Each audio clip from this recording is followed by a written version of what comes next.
Hello students,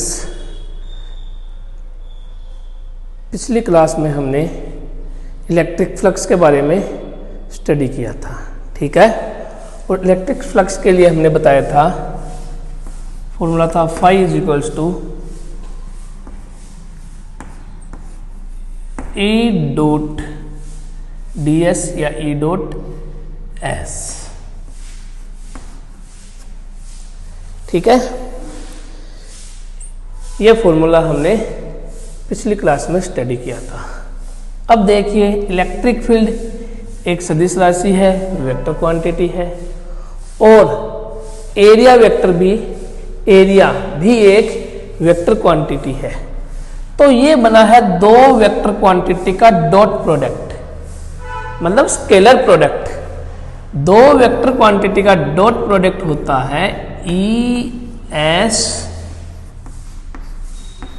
cos theta. ई का magnitude, S का magnitude, साथ में आएगा cos theta, E S cos theta. ठीक है, जहां थीटा होगा angle between electric field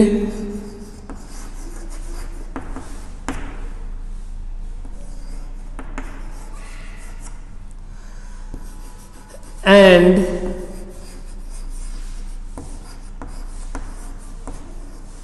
area vector.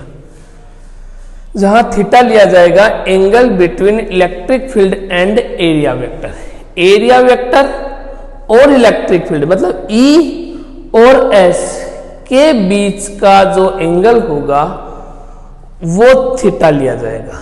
ठीक है, और थीटा ढूंढना ही फ्लक्स के न्यूमेरिकल में इंपॉर्टेंट पॉइंट है। थोड़ा सा ध्यान लगा के इसे हमने ढूंढना पड़ता है। ठीक है, अब थीटा कैसे निकलेगा, क्या आएगा, उसके बेस पे हम कुछ एक क्वेश्चंस करते हैं इसके फ्लक्स को लेकर। ठीक है, उससे ज्यादा क्लियरिटी बनेगी। मान लीजिए एक न्यूमेरिकल है अपने पास,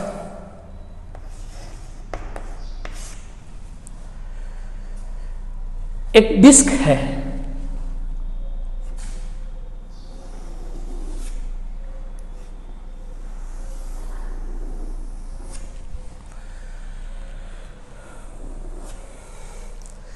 ये एक डिस्क है।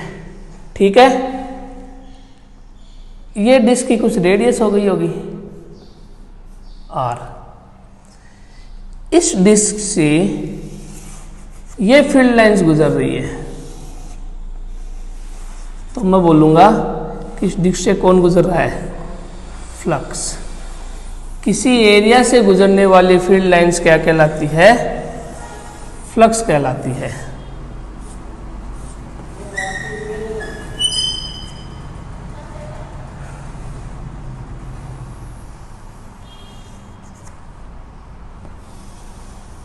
ये लीजिए, ये जो डायरेक्शन है ये इलेक्ट्रिक फील्ड की डायरेक्शन है। ठीक है, ये जो डायरेक्शन आती है ये इलेक्ट्रिक फील्ड की डायरेक्शन बन के आती है, और इलेक्ट्रिक फील्ड ने एंगल बनाया हुआ है यहां पर 37 डिग्री का। आपको बताना है इससे गुजरने वाला फ्लक्स कितना होगा, फाइनाइट। आपको इससे गुजरने वाला फ्लक्स, इस डिस्क से गुजरने वाला फ्लक्स निकालना है। डिस्क इस तरीके से रखी है किसी प्लेन पर। ठीक है, देखिए क्या होगा,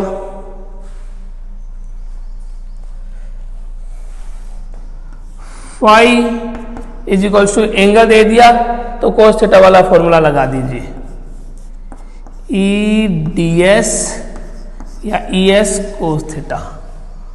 ठीक है, E into S cos theta.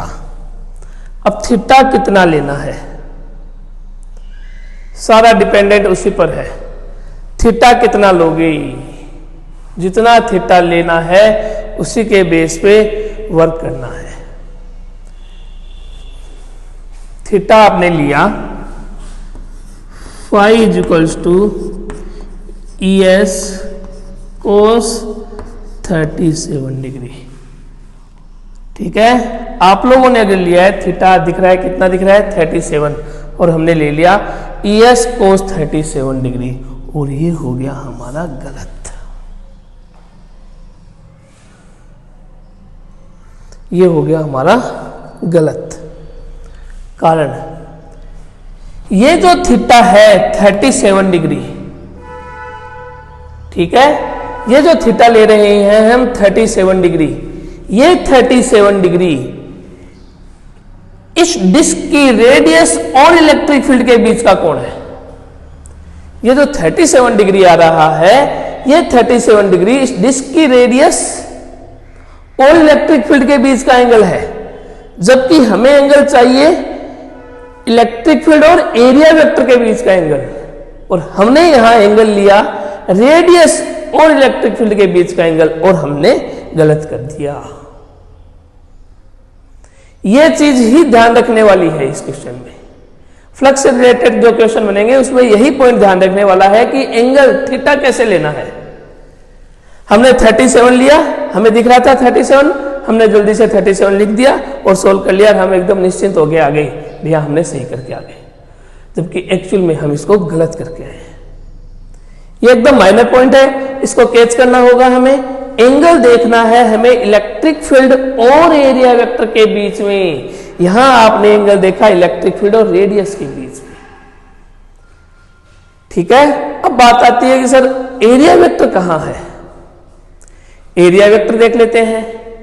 हमने अरेंजमेंट क्या लिया है, अरेंजमेंट है disc of radius r, outward normal. ठीक है, अब डिस्क रखी हुई है इस तरीके से, डिस्क रखी हुई है इस तरीके से, मान लीजिए ये अपनी डिस्क है जो ऐसे रखी हुई है, इसका नॉर्मल कैसे लोगे। इलेक्ट्रिक फील्ड मेरा जा रहा है इस तरीके से, नॉर्मल क्या आएगा, नॉर्मल आएगा ये वाला। तो एक्चुअल में नॉर्मल बना इसका ये जो नॉर्मल होगा, ये नॉर्मल होगा आपका एरिया वेक्टर। ये जो नॉर्मल आ रहा है ये एरिया वेक्टर है। इलेक्ट्रिक फील्ड ने रेडियस के साथ 37 बनाया। ठीक है, ध्यान से देखना, ये पूरा एंगल कितना बन रहा है 90।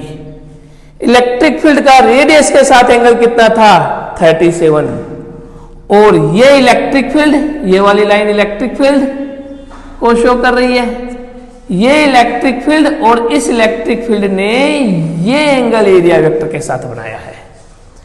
ये इलेक्ट्रिक फील्ड और ये एरिया वेक्टर, नीचे वाला लोगे तो इलेक्ट्रिक फील्ड और रेडियस का हो गया, ये इलेक्ट्रिक फील्ड और ये एरिया वेक्टर, एंगल कितना आएगा, ये टोटल 90, 37 गया, बच गया 53 डिग्री।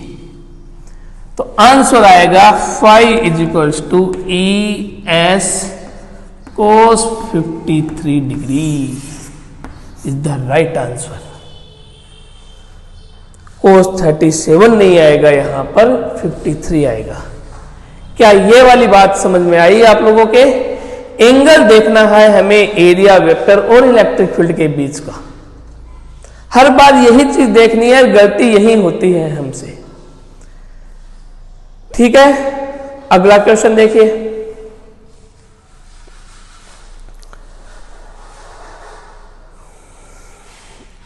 एक न्यूमेरिकल और ले रहा हूं मैं इसी बेस पे।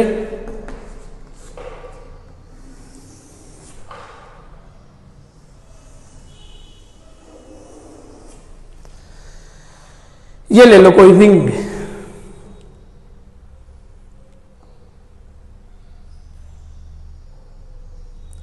ठीक है, उस रिंग की रेडियस है r, इलेक्ट्रिक फील्ड आ रहा है ये वाला,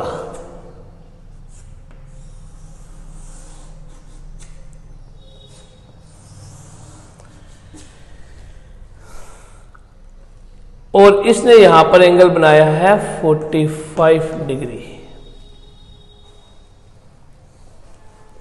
इसने एंगल बनाया है 45 डिग्री। यह है आपका इलेक्ट्रिक फील्ड। फाई बोलिए, फाई की वैल्यू बोलिए।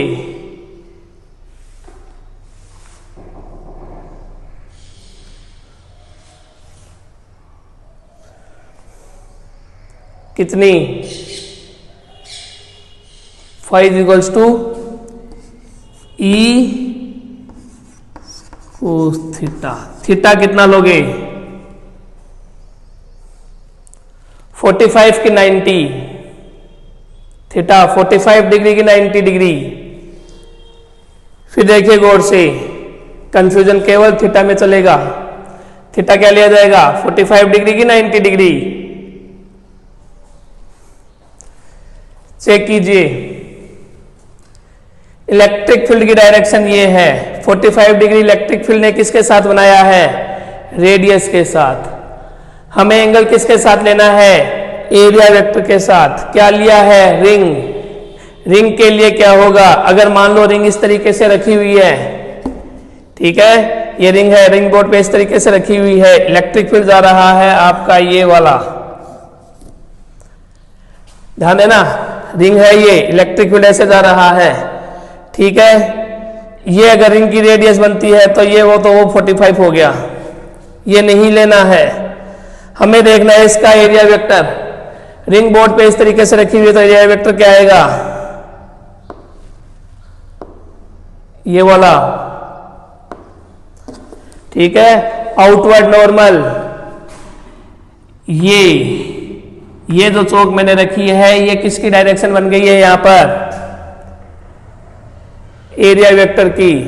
यहां जो चौक हमने रखी है वो डायरेक्शन बन के आई है एरिया वेक्टर की। अब आप गौर से देखिए, इलेक्ट्रिक फील्ड ने एरिया वेक्टर के साथ कितना एंगल बनाया है?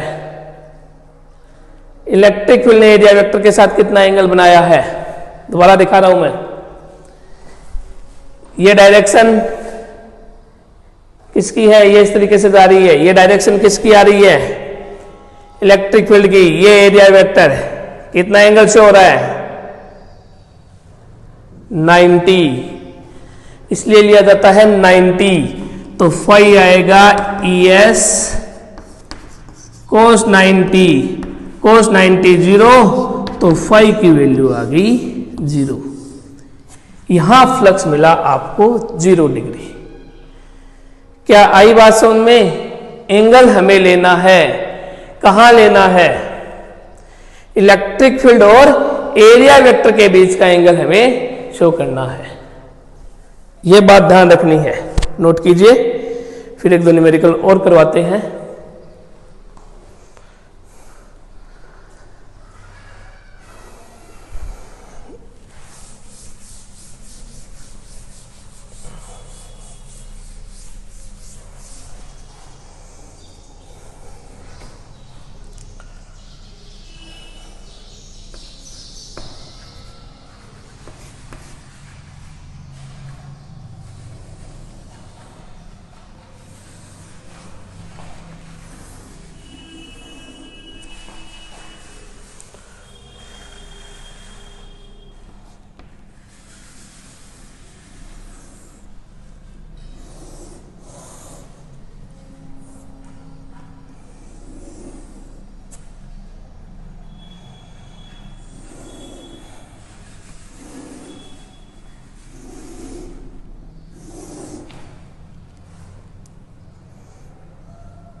एक सेकेंड, कोई नहीं। ये क्यूब है ऑफ साइड ए साइड का एक क्यूब है, ठीक है। इससे ये निकली इलेक्ट्रिक फील्ड।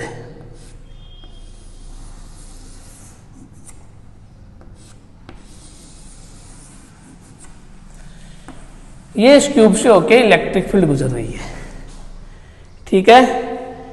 इस क्यूब से होके जो इलेक्ट्रिक फील्ड गुजर रही है ये आ गया ये डायरेक्शन में। आपको बताना है फाई नेट, इस क्यूब से गुजरने वाला नेट फ्लक्स बताइए कितना होगा। इस क्यूब से गुजरने वाला नेट फ्लक्स बताना है कितना होगा। चेक करते हैं।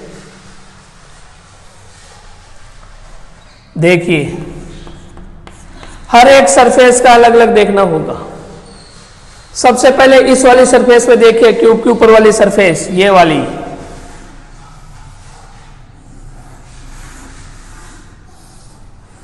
इलेक्ट्रिक फील्ड कैसा है, ये इलेक्ट्रिक फील्ड की डायरेक्शन है ये, एरिया वेक्टर आउटवर्ड नॉर्मल, ये क्यूब क्लोज सरफेस है, आउटवर्ड नॉर्मल एरिया वेक्टर लगेगा।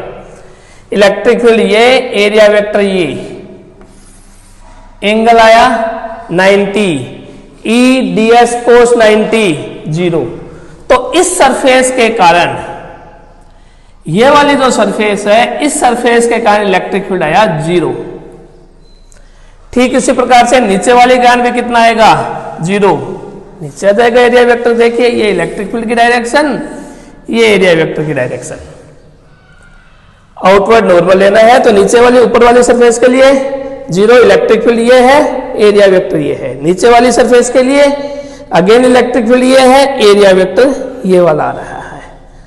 ठीक है, आगे वाली सरफेस के लिए इलेक्ट्रिक फील्ड की मेरी अंगुलियों की डायरेक्शन हो गई, एरिया वेक्टर ये आ गया। पीछे वाली के लिए 90 अगेन। तो 1 2 3 4 सरफेस के कारण तो फ्लक्स 0 आ गया, बची 2, ये वाली और ये वाली। इन दो सरफेस को, साइड वाली सरफेस को हमें चेक करना है। इधर इलेक्ट्रिक फील्ड, एरिया वेक्टर भी यही है, ये इलेक्ट्रिक फील्ड की डायरेक्शन और एरिया वेक्टर की डायरेक्शन भी एक ही है। तो इस कारण से इस तरफ फ्लक्स मिला phi equals to E S cos 0 degree, तो फाई आया ई एस। इस सरफेस पे देखिए इलेक्ट्रिक फील्ड इधर है, area vector outward normal, surface ये वाली काम में आ रही है। इलेक्ट्रिक फील्ड ऐसे जा रहा है, एरिया वेक्टर आ रहा है आउटवर्ड नॉर्मल ये वाला। तो ये देखिए इलेक्ट्रिक फील्ड की डायरेक्शन ये आ रही है, एरिया वेक्टर ये आ रहा है, 180 डिग्री एंगल बन रहा है बीच में। तो इस सरफेस के कारण फाई आएगा ई एस कोस पाई या कोस 180। कोस 180 होती है -1, तो minus E S net flux plus E S minus E S cancel, phi net मिल गया 0, कैंसिल हुआ, फाई नेट आ गया अगेन 0। दोबारा देख लीजिए कैसे आया है। क्यूब है, क्यूब की एक साइड ये ऊपर वाली, इलेक्ट्रिक फील्ड अपना ये वाला है, एरिया वेक्टर ऊपर की ओर हो गया, ई डी एस कोस 90 0। ठीक नीचे वाली साइड में इलेक्ट्रिक फील्ड की डायरेक्शन ये, एरिया वेक्टर अपना नीचे की ओर, नेट फ्लक्स 0। आगे वाली साइड में एरिया वेक्टर इधर, इलेक्ट्रिक फील्ड इधर, अगेन 90 डिग्री एंगल, पीछे वाले में भी। तो ये 4 साइड से तो 0 हो रहा है, हमें देखना है ये वाली साइड। इलेक्ट्रिक फील्ड किधर जा रहा है, मेरी अंगुली की डायरेक्शन में, एरिया वेक्टर किधर है, वो भी इधर ही है। ई और डी एस इलेक्ट्रिक फील्ड और एरिया वेक्टर क्या सेम डायरेक्शन में आ गए, थीटा हो गया 0, कोस 0। फ्लक्स मिला इस साइड के कारण, क्यूब की इस साइड के कारण फ्लक्स मिला ई एस। साइड वाली इधर वाली साइड देखिए, इलेक्ट्रिक फील्ड किधर है, इलेक्ट्रिक फील्ड तो यही चल रहा है, एरिया वेक्टर किधर है, आउटवर्ड नॉर्मल। क्यों, क्योंकि cube is a close surface, और क्लोज सरफेस के लिए हमेशा एरिया वेक्टर की डायरेक्शन आउटवर्ड नॉर्मली जाती है। तो देखिए क्या हो रहा है, इलेक्ट्रिक फील्ड इधर आ रहा है, एरिया वेक्टर इधर, एंगल मिला 180, कोस 180 होता है -1, तो ये मिल गया फाई की वैल्यू आ गई minus of E S, plus E S इधर माइनस ई एस इधर, नेट फ्लक्स 0। चार साइड के कारण 0 ऑलरेडी मिला था, और थीटा 90 होने से और ये आपस में अपोजिट होने से कैंसिल हो गए, सेम वैल्यू के अपोजिट होने से ये दोनों साइड के कैंसिल हो गए। तो इस क्यूब से गुजरने वाला फ्लक्स कितना मिला आपको? 0। इस क्यूब से गुजरने वाला नेट फ्लक्स आया 0। ठीक है, ये बात आ गई समझ में। अब आपको आज फ्लक्स के बेस पे न्यूमेरिकल हमने किए, आज आप घर पे बैठ के अपने बुक के अंदर इनकी प्रैक्टिस कीजिए, कोई प्रॉब्लम आए तो मुझसे डिस्कस कीजिए। ध्यान से करना है, मैटर थीटा करता है, मैटर हर केस में थीटा ही करेगा, ध्यान से कीजिए, मैटर थीटा करना है। एंगल हमेशा ध्यान रखना है, एंगल हमें लेना है एरिया वेक्टर और इलेक्ट्रिक फील्ड के बीच का। ठीक है।